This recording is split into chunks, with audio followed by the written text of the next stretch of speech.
Hello, everyone, and welcome to another episode of the Powerful Man Show. I am your host, Doug Holt, with my co-host and special guest, Kristin Warnaca. Kristin, thank you so much for being here. My joy. Thank you.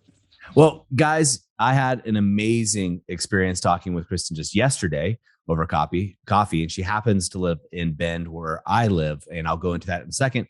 But since you guys listening to this probably haven't had exposure to Kristin, let me tell you a little bit about her. So if it's okay, I'm going to read a little bit about her background, because Kristin's a certified and licensed Erotic Blueprints coach. She's also certified in Accelerated Evolution and ULA Life and Senior Mentor Coach, a self-proclaimed pleasure maven, and founder of Wilder Intimacy. Her mission is to help people develop honest, passionate connection and erotic adventure in their marriages so they can live in true joy and fulfillment. I love that.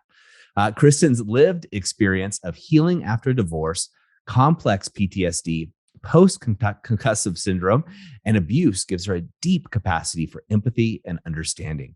Her personal stories of releasing unhealthy relationships and finding peace and faith on the other side of toxic religion have been featured in 2 books, the international New York Times bestseller, ULA for Women, and Hope, Tethered to an Unwavering God. She lives in Bend, Oregon, as I said, with her 2 teenage children, and has a deep and abiding affection for snickerdoodle cookies. Who doesn't? Cardamom lattes, and her giant ginger cat, Angus. So that doesn't even begin to scratch the surface based on what I learned about you in our brief conversation. About an hour and a half, we had coffee together. And so I want to jump into a couple of things here, Kristin, if I can. First of all, tell me about your philosophy around sex, if you would. Absolutely. First of all, thanks for having me. So happy to be here. And for me, this has changed a lot over the years. But what I really believe is that sex is how we play as adults, and that it can be the most fulfilling, joyous, life-giving thing in your life and in your relationship when you approach it from a healthy way and have the skills and the tools to make it that way. Excellent. I mean, who doesn't like that, right? I mean, we kind of talked about it, and I've talked to a couple of the guys that I coach since you and I've spoke about, imagine your bedroom becoming the playground, becoming the playroom for you and your partner, where you know, not only you excited about it, but she is excited about getting there because it's such a fun experience. Yes. And in fact, it can even be an oasis also. It can be the place that all of the stresses, the pressures, the struggles of life, they get to stay outside that door. The battlefield is not in the bedroom. That gets to be your oasis and your playground that then gives you the energy and the joy for the rest of life. Wow, I love that too. And here's something you guys probably don't know, but we're flying Kristin out to Costa Rica, where she'll be staying or presenting to the men in the Brotherhood Inner Circle for our Costa Rica retreat. Not 1, not 2, but 3 days, and probably a whole lot more. And she's got a lot in store for these guys. What's really interesting to me, Kristin, and we'll go back a little bit, is in our culture, sex is so taboo, right? We don't talk about it. As men, especially, we don't talk about it to our friends. We might make jokes and some snickers here and there, but it's never talked about in terms of, how to improve our sexual relationship, either with ourselves or with our spouse and our partners. Why do you think that is? And then how does that transmute into men actually having a healthy sexual relationship? Great question. I think there's a couple of factors. One is we tend to have this idea in the West that sex is natural. So we should be able to figure it out. It should be intuitive. And often people will be like, well, it's pretty easy. Yeah. Slot A, tab B. It's not that difficult. And so there's this shame culturally around, like, what do you mean you don't know what to do? Right. So people can feel embarrassed to ask. And my philosophy is you should ask everything. Don't you want to become the most Jedi lover possible? Because this is amazing. And how can we possibly actually know what we're doing? With somebody with a totally different body than ours, feeling things that we can't know. I mean, we take golf lessons and we learn how to negotiate, and we go to school for all these things and master classes for other things. Why would we not want to learn about this? So one is people assume that it's natural. And I like to counter that with saying, actually, lovemaking is an art instead. And it can absolutely be a skill set. And then the other thing is we have a lot of cultural, religious, and family programming that goes into this. And it's one of those things, parents are more embarrassed to talk to their kids about sex than they are about how to drive a car. We're going to go to driver's ed and I'm going to let you for months drive my car while I give you feedback, but I'm not going to, there's these, because it is private and intimate and sexual. So we sometimes, depending on your parent and the culture of your family, we have a lot of discomfort around it. Then if you add in religion that says, oh, you can't have sex outside of marriage, you save that for marriage, of course you're not going to talk about it. So there's a lot of layered stacks in there. And then add in some people feel that talking about their sex life with someone else is violating their spouse's privacy or their own. And they're like, you can't talk about that outside of our relationship because that's secret. And I look at it as very much how do we make this the best that it can be? Let's overcome some of those shame barriers, those embarrassment things. Let's get over it and say, we want to get good at something. We want to make this absolutely the best it could possibly be. Yeah, it's so interesting. I mean, you and I had, about a 90-minute conversation essentially about sex at a coffee shop, and I couldn't help but think about afterwards, one is how comfortable it was, but two, everybody there either is having sex or is wanting to have sex, and probably everybody wanting more great sex, not just sex, right? Because you can almost masturbate with somebody, so to speak, because there's no emotional connection. But all the men listening to this in particular, because that's most of our audience, they not only want more sex with their wives, but they want connection, passion. They want their woman to feel great. Absolutely. So I actually had that thought as we were sitting there wondering, I wonder what the gentleman right next to us was thinking. And what I want to celebrate is how free we both felt, because 10 years ago, I would not have been able to have that conversation in public. And so my comfort has grown to the point where now I can talk about this with anyone, anywhere, with a lot of comfort, but that has built over time. Yeah. Well, it's like anything, right? I mean, you have to, as coaches, you have to tear down your own walls first before you can help others do the same. Absolutely. Well, let's talk about two things. There's so many things I want to talk to you about, as we talked about before we hit record. And guys, we went all over the board with every topic you can possibly imagine, and some that I haven't even imagined before. And I'm so excited for you guys going to Costa Rica. And I realize we have, over 14,000 men that are downloading this episode on average, let alone the 20 guys that are coming to Costa Rica. But what does it mean, first of all, not how to do it, but what does it even mean to be an erotic detective? I love this term. So to be an erotic detective is to get very curious and to pay deep attention. And the idea behind it, this term was coined from my certification program, the Erotic Blueprints. And the idea is, how do you become, as a lover, so very, very curious and observant about your own sexual blueprint, your turn-ons, your turn-offs, your challenges, your superpowers. And then how do you bring that same curiosity to your spouse, to your partner, so that you know them so intimately that just with a gaze, with a couple of words that are totally and completely chosen for them, you know exactly how to light them up. And it is, it's choosing to become fluent in pleasure, choosing to really learn yourself and your partner, and then developing what then becomes one of the greatest gifts in the world, which is then how to actually understand all the people around you as well. Awesome. Love it. And I know you're going to be going through all of these details with, again, the guys as we're going through this immersive experience in Costa Rica. When I got to imagine that some of the guys listening to this right now are like, okay, I want to be an erotic detective. But the truth is, my wife and I aren't even having sex right now. Can we paint a picture for these guys at a path? They're in this desperation mode, relationship's not going well. What is possible on the other side after working on themselves, but also what's possible here? Or is it dead? When the bedroom's dead, is it going to be dead forever for them? It's never too late. It is never too late, unless there is abuse, right? If there's massive abuse, serious addiction or abandonment or infidelity that is unforgivable for one reason or another, or if there's some massive incompatibility, right? Like, I am divorced. Excuse me. Mm-hmm. It was not a salvageable situation. We tried for over 9 years, 4 counselors, 2 separations, all the things. It was necessary and needed. And so sometimes that's needed. But I think a lot of times people fall back into an excuse that drives me bonkers. Like a massive trigger for me is this word incompatibility in the bedroom, because I don't believe in it. So, okay. I don't believe in incompatibility. I do believe you can have very differing turn-ons and arousal blueprints and pathways to pleasure and all of those things.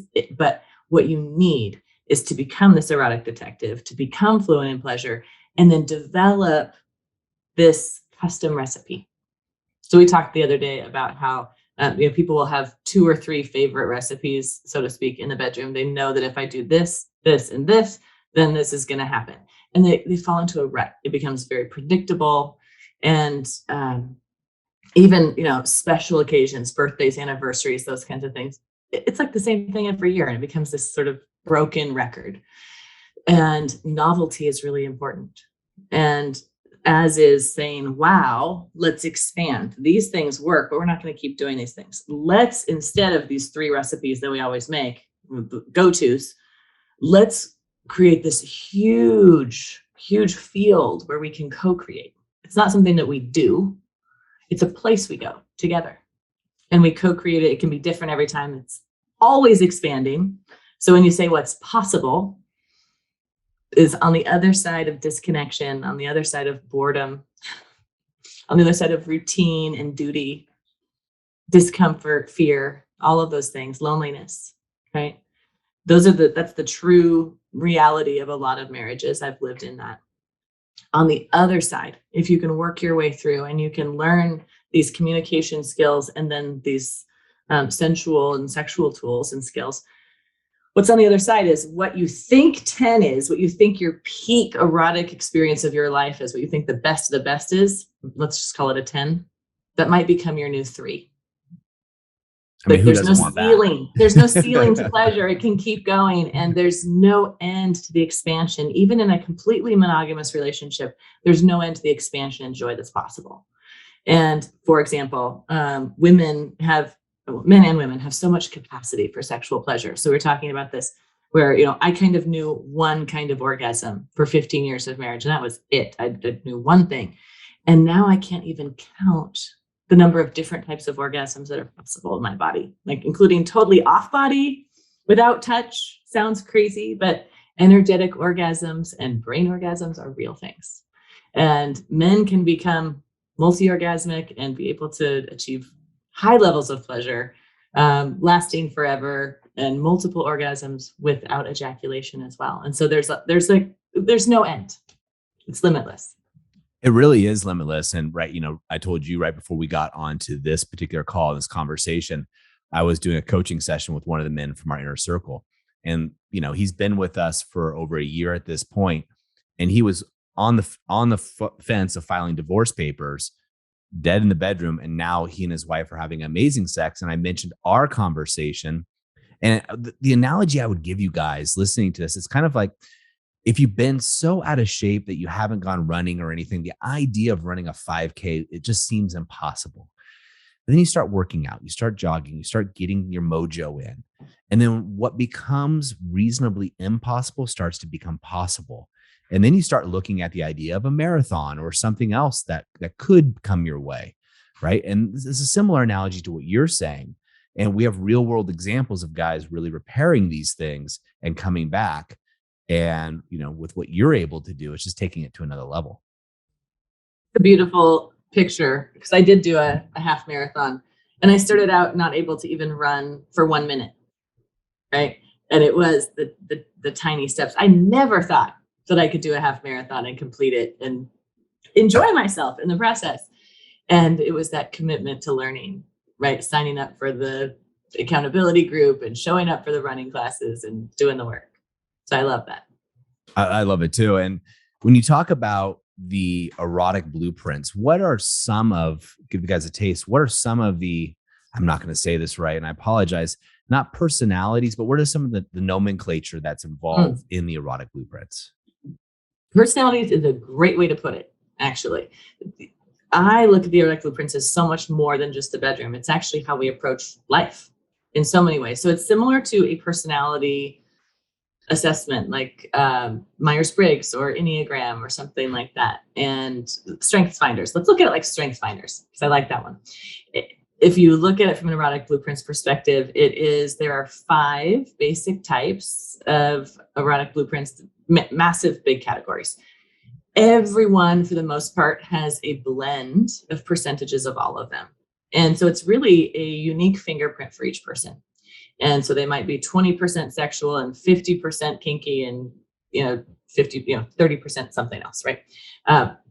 So would you like me to give you an overview of what those are and kind of the superpowers and challenges, or do you want me to just list them? What would be best? Let's go for it. Whatever feels comfortable. Okay. All right. So I'll say I do have an ebook that breaks this down in more detail. So if you are an auditory listener, great, you'll grab it. If you need a visual, there's a free one on my website.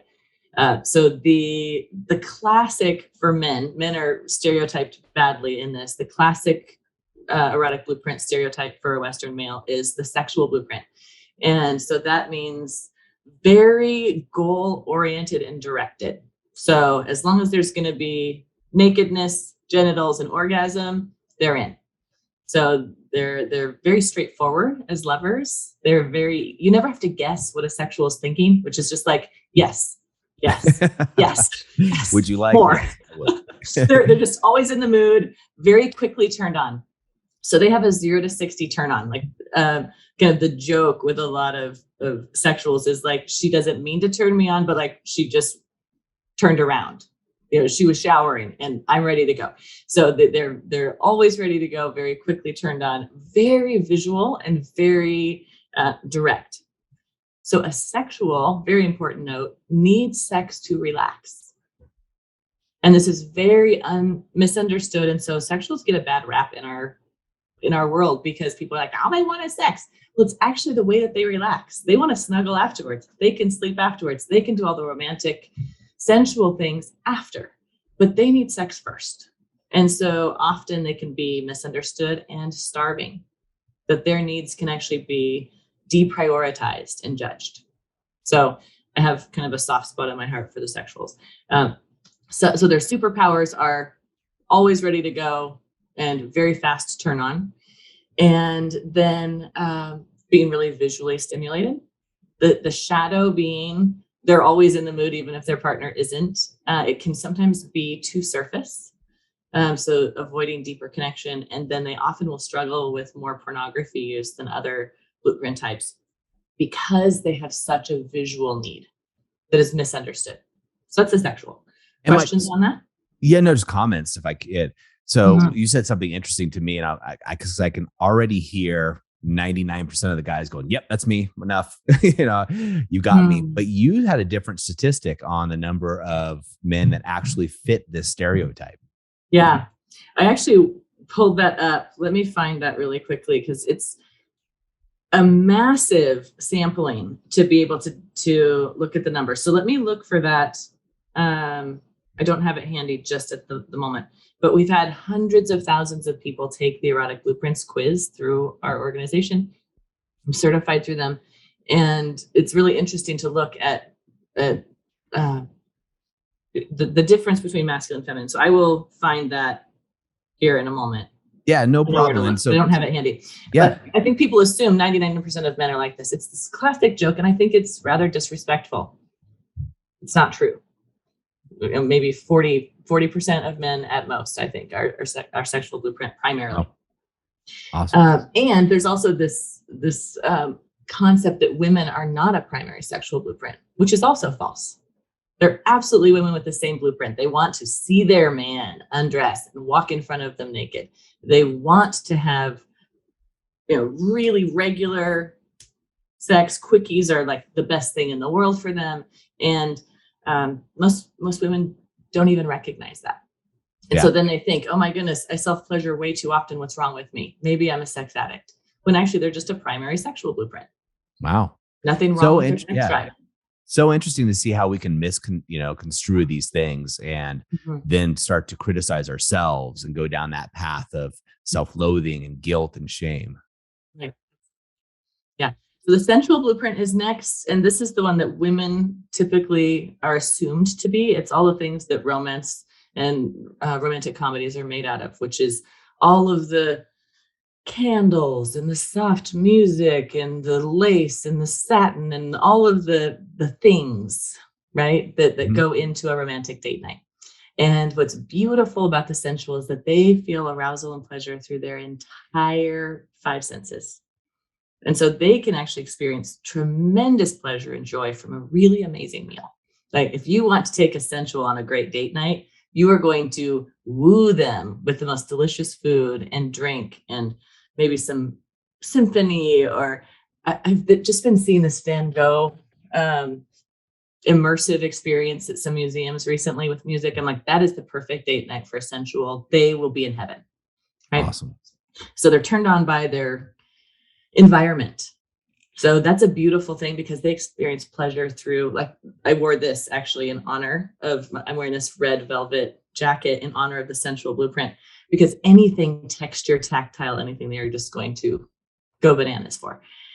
And they are the exact opposite of the sexual blueprint, which means they need to relax in order to enjoy sex. In order to get turned on, they need to relax. And so if the sexual needs to have sex to relax and the sensual needs to relax to have sex and they're married, they need help bridging that and understanding it. They need to understand each other. Sure. It's like it's almost doesn't like mean they're not incompatible. Yeah. It is a lot like the 5 love languages, just for the bedroom. Yep. And then goes way deeper. The challenge for the sensual is getting out of their heads. These are the people that are like, I can't relax because the kids are awake. Or I was super turned on until you kissed me and your breath is bad, or there's dirty clothes on the floor. And so their best experiences, the time that they are most engaged, tends to be on vacation or when the kids are away at somebody else's house, because they can let loose and be out of their heads. So the big gift, if your lover is a sensual, is to help them get out of their heads, prepare the environment, allow that warm up slowly over time. They might need a transition from work to home, or from kid duty to all of a sudden, whoa, things are getting spicy in here. Yep. And it's something we teach a lot of our guys that go through our program. A lot of them, once they've maintained kind of I'll just call it polarity, because you know that very well. But guys listening to this, I'll call it something different. When you've regained kind of the leadership role in your relationship, so to speak, they'll just go, one of the things we teach them is go draw a bath, get a glass of champagne, wine if your wife drinks, some candles, some light music, and go to her and say, look, babe, I've got dinner. I've got the kids. You go take a bath. Don't ask, just set it up and make sure it's all ready for them so they can relax and be by themselves and enjoy. And all of the women in the world said thank you. Because even if she's not a sensual, she's still going to enjoy that. Oh, sure. This is what's beautiful, is the same exact action will trigger different parts of other people's blueprints. So a kinky blueprint is going to love that too, because he's taking charge. He's not offering her an option. He's like, this is what you're going to do. And then she's like, oh, yay. Right. So there's ways to nourish and feed each blueprint, but a lot of them do overlap if you become really expert at this. Awesome. Well, everybody listening to this is excited to become an expert. So let's keep going. Yes. Okay. So the kinky blueprint is probably the most misunderstood and one of my favorites. I haven't seen one of my primary blueprints. And it's anything that's turned on by the taboo. So contrary to what people think when they first hear kink, it does not have to mean dungeons and leather and BDSM, although it can include that. So this is the type that is the most creative, the most expansive, and the most playful. And so they need the most novelty. There's a lot of expansion there. So for some people, just to be really clear and give the broad breadth, taboo for them, if they're an Orthodox Jewish couple, is going to be holding hands or kissing. Even if their kids are in the room, they're going to sneak around the corner and kiss in the pantry. That's taboo for them. That's as edgy as it gets. For somebody else, it might be kissing or making out in public. And then on the other realm, it might be like, really expanding into and, installing restraints on your bed and getting a pole to dance in your room or whatever. Like there's this vast range here. So the key is whatever you consider taboo. And so that can be either, like we just talked about, the range of all of those things. And then it also might be in the power dynamic exchange. So that's something you certainly teach a lot with this powerful man, is teaching men to step into their masculine power, into polarity. That is the biggest turn on to a woman with a kinky blueprint, is a man who's in his power. There is nothing more attractive to a woman, speaking for myself, than that. Because it is so polarizing, right? We'll get to the energetic blueprint in a bit, but there's this also dark energetic, light energetic. That's a very masculine, feminine kind of description if we're talking yin and yang energy. And so I love what you're teaching men, which is giving them back a sense of power, because often that can get traded, right? That can get messed up. Men who can be really empowered at work and just rocking everything in the world can feel very unempowered at home. And so to step back into power can be amazing. And ultimately, also, a man who's always in charge at work might also really enjoy it if his wife takes the lead and has a more powerful role. Like that can be a huge, glorious gift to not always have to be in charge. So it doesn't always mean that the masculine is in the dominant position, but power exchange, voluntary, consensual power exchange. And then it can also include impact play, anything to do with sensation play as well. So that's the kinky. Their superpowers are that creativity, that just a massive, there's no end to the expansion here. The shadow is often, they feel completely ashamed to talk about it because they think there's something wrong with them. There's movies and books like 50 Shades of Grey that give the most terrible abusive lens onto this. And so it can have this sort of dark, weird outside view to people who don't understand it. And so what I've seen actually happen many times is couples that both have kink in their profiles fairly high up, and neither one of them are talking about it because they think the other person will judge them. Yeah. And lo and behold, they get honest and they realize they both want the same thing. Well, yeah, it's something we talk about in this podcast quite often is, of course, we hear all the time, like, oh, my wife's just not interested in sex. And like, you know what? There's a reason 50 Shades of Grey sold millions of copies. It's not because women just aren't interested in sex at all. No, it's just the opposite.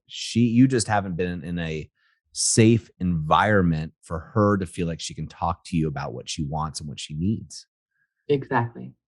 Yeah. And often people don't actually know. So I had no idea that I had a kinky energetic blueprint until the very, very first time that it was somatically turned on for me when someone just put their hand in the back of my hair and squeezed right at the base of my skull. And it was like, wow, what just happened? My whole life rewired in that moment. Wow. And it was amazing. It was literally like nerve endings and parts of my brain and my body that I didn't even know existed lit up. Whew. And so that could very much be someone's possibility. They may be 40, 50 years old and have no clue what their true arousal blueprint is because they've just never experienced it. How exciting. It's really exciting. So sometimes the main thing is people will judge themselves and therefore not ask for what they want, or they're fearful that there's something wrong with them, so they don't talk about it. So there's this shame piece. When in fact, I find that kink, when done well, can be the safest, the most respectful, and the most healing for people who've been through traumatic experiences. It's an amazing way to rebuild trust when you really build a container of true consent. So I think everyone needs the communication tools that come with a kinky blueprint. And then the energetic blueprint is one that most people don't understand in our culture. Some people know Tantra, and so they'll understand that there's this, different sort of more meditative spiritual practices. But what they think is it's a lot of eye gazing and breath work, and that's all we've got. And so they relegate it to this weird woo-woo thing, when in fact it's really quite profound and can be expansive. So the energetic is turned on by anticipation and tease, and they actually need a lot of space.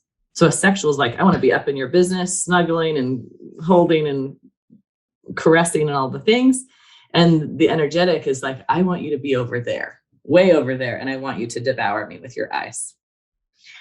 And, oh, the energetic is so fun. So would an energetic respond to a lot more seduction then and I didn't want to say teasing, but flirting and that kind of flirting? All of the types respond to flirting, but they respond to different types of flirting. So that's kind of the next level of how do you actually speak someone's erotic blueprint. One of my favorite things to teach people is how do you actually find the words, the key phrases, or even the little tiny nonverbal communications that will just drive them bonkers. They're going to be buzzing all day long. But the energetic is the one that is going to do the best with anticipation and tease. So if you tell her, hey, tonight we're going out and I want you to wear the red dress. All day long, she's like, where are we going? What are we doing?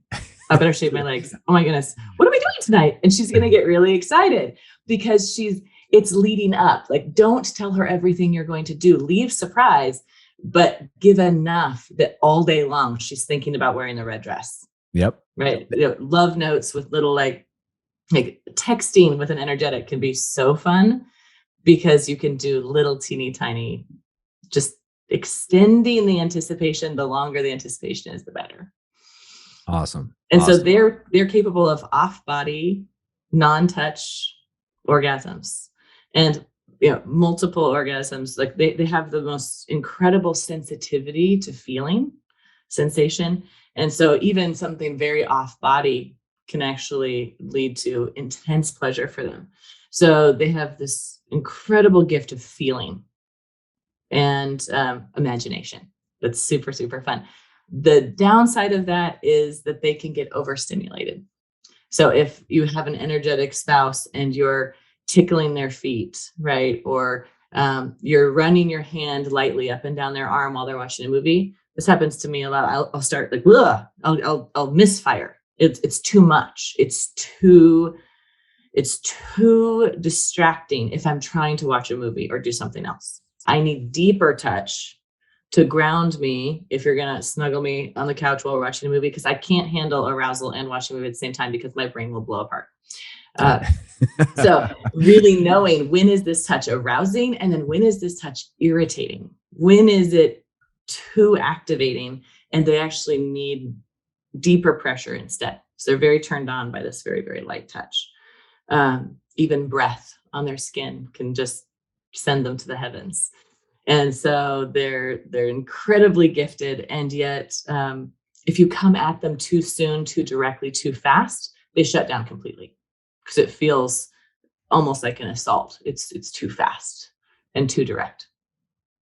So guys, I'm going to let you know right now that Costa Rica is already booked. So, because I know I can feel the flood of emails, phone calls, text messages, Facebook, everywhere coming in. Guys are like, how do I get involved? So guys, if you're loving this conversation as much as I am, go over to either the Facebook community or the private community for guys that are alumni and let me know.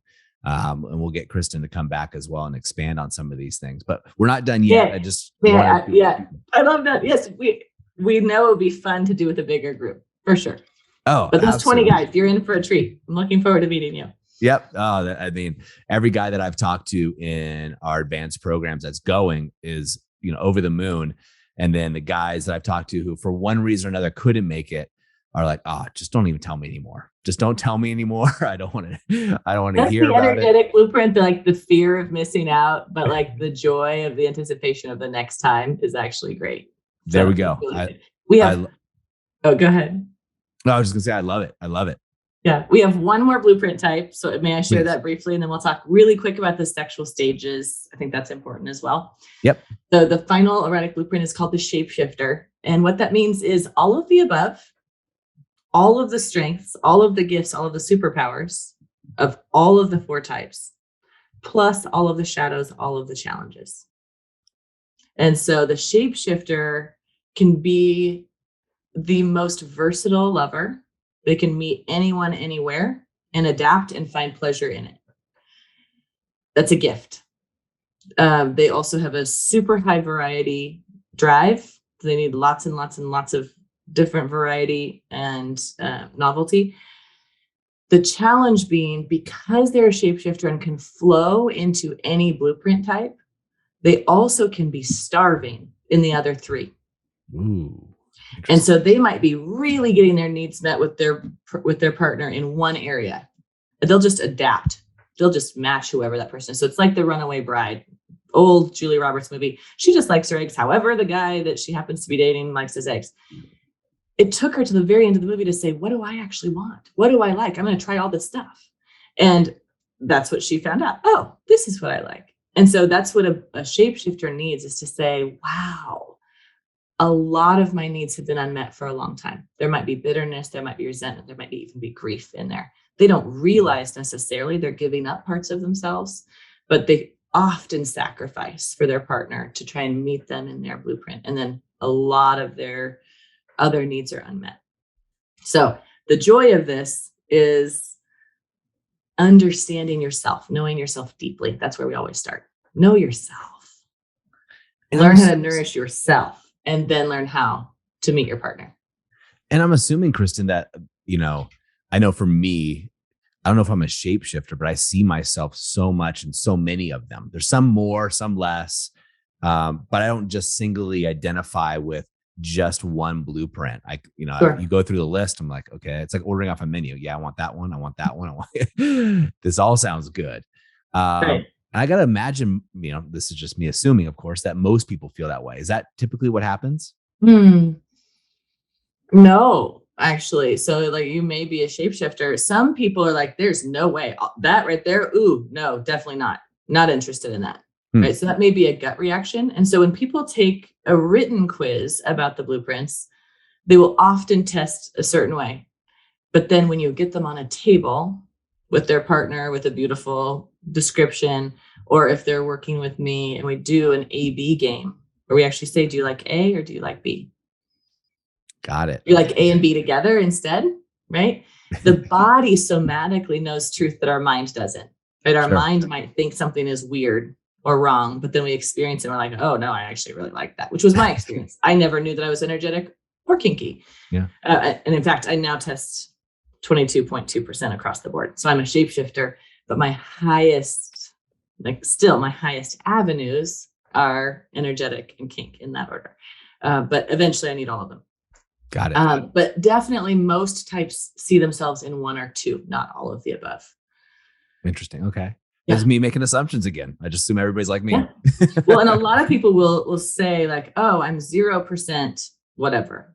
The one that people typically test at is 0% kink, because the quiz will ask you things like, would you like to tie somebody up? Would you like to be tied up? And they're like, no, that sounds terrifying. And then they get to experience a silk scarf, or they get to experience some hemp rope or something like that. And they're like, oh, wow, this constriction is incredible.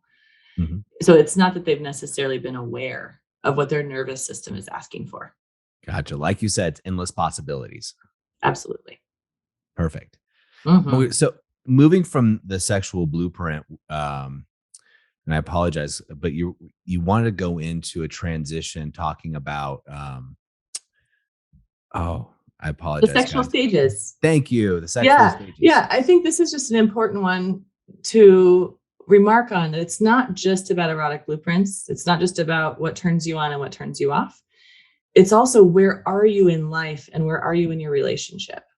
And then there's also obstacles and obstacles to pleasure that have nothing to do with how lined up your blueprints are. And in fact, I want to assure you, if you are married to someone that has a completely different blueprint, it is not all lost. Okay. In fact, it's a really beautiful opportunity for you to expand, for them to expand, and for you to create a completely custom recipe that makes everyone happy at the same time. There are ways to put it together. That's one of the things I love doing, is creating these custom expansion plans for people based on their individual blueprints. So that's important. There's never an incompatibility issue. There can be a chemistry issue. That's different, just to note. But blueprints are always, there's always room to meet each other somewhere. But then the sexual stages are really important. We'll go over them very briefly, but I think it's important to honor this, which is, there's a healing stage If someone's just had surgery, or perhaps they've lost a family member, they're grieving, something has happened. If a woman has just had a baby, there's healing that happens that just means like my body's just really not online right now. It's focusing on other things. It doesn't mean that the libido's crashed or the relationship's in trouble. It just means they're in a healing phase. Resting is when you're deliberately taking a pause for a specific reason. Sometimes that's because someone is traveling, like military spouses. They take rests, not willingly, but because of a deployment, right? Or someone's traveling and they're not in the same space at the same time. Long distance relationships have periods of rest. And then it might be you're going through a phase where maybe you really aren't connecting with each other. And so you might be living together, but you truly are just roommates with rings. I think that's one of your terms. It is, yes. And so that is sometimes not by your own choice. That might be because your spouse has kicked you out of the bedroom, but it also might be because you're separated geographically for some reason. Then we've got this curious stage that's so fun. And that's where hopefully a lot of you are listening to this, which is starting to think about it, starting to talk about it, starting to study it, wondering, kind of lighting up the idea that more is possible. So I spent years in this curious stage, reading everything I could read, finally going to school. So I was like, I have to be able to understand this and teach this to other people. And then there's the exploratory stage, which is we're going to try this stuff. We're going to go from head knowledge, researching things, reading about it, watching movies. We are going to apply it. So this is where it really gets exciting, because it's like coming into the body, not just the mind. And then there's the transcendent stage. And that is like spiritual, physical bliss that far exceeds just something that's playful and fun, that becomes something deeply, soulfully fulfilling. And here's the key: you can be in a different stage in each one of these blueprints. So you might be curious and slightly terrified about kinky, but you're going to be really expansive and exploratory in the sensual and energetic realm. Interesting. Yes. And so it gives a lot of empathy to where you are and where your partner is. If you're like, I'm curious about that, but part of me is terrified, I'd like to learn more, but I'm really open to exploring this instead. Like that off-body orgasm where you just like breathe on my neck, or we breathe together and you stroke my arm. And what? Is that actually possible? I want to try that. Let's do it now. So there's a lot of empathy building, of understanding where you are and where your partner is, and how do you feel safe? How do they feel safe to actually get to this more exploratory, transcendent state? Love it. And I got to imagine a lot of what I do. Yeah, I love that. And as you know, and I got to imagine that people can also change those exploratory states depending on the stage of life or the season of life they're in. They can go in and out of those different levels. Absolutely. You can be in multiple stages at one time, right? In all your different blueprints. You might be in a different stage at different times in the day, frankly. Yeah. And it's not like it's just a ladder that you go up. You can actually move up and down the ladder at any point. You're going to mess with all our linear thinkers here. Yes, there's you get to color outside the lines, guys. It's okay. Exactly. There is no spoon. Yep. Love it. Well, first of all, Kristin, I'm so excited about Costa Rica and the other things that we'll be doing together. Gentlemen, what I would love you to do, first of all, I will put Kristin's website in the show notes and make sure you guys have access to that. Go over there, check her out. She does have a great ebook that's over there available to you guys as well if you want to dive deeper. Men that are involved currently in the movement. We will definitely be having Kristin on just for some, I would call them semi-private conversations with her for all of you guys that are directly involved. And then guys, as we always say, in the moment of inspiration or the moment that you get some clarity here, take massive action. Don't just listen to this, right? You want to make sure that you're applying the things that you're learning, the things that Kristin's talking about. If you have interest, go out and learn more. Go apply this to your relationship, to your marriage, not only for your partner, but also for yourself, guys. As I always say, you got one ticket at this game we call life. And make sure you play full out and play with all the toys, depending on that. I guess if play with all the toys. Yeah. Expand your pleasure. I will say on my website, there's a little trailer to the Sex, Love, and Goop show on Netflix, where my mentor, Jaya, demonstrates the AB game and talks about the erotic blueprints. That's a great place to start. And I look forward to supporting you in Costa Rica and following up, because what we didn't talk about is how do you initiate this conversation with your spouse in a safe way that doesn't start a fight. That's really important. There's some graceful ways to do that. But this podcast is a great way to do this. The ebook is a great way. Watching the show is a great way. And I'm so excited to see those of you that are going to be there in Costa Rica. It's going to be awesome. I'm super excited as well. Kristin, thank you so much. Gentlemen, as always, take massive action. And we'll see you guys next time on The Powerful Man Show.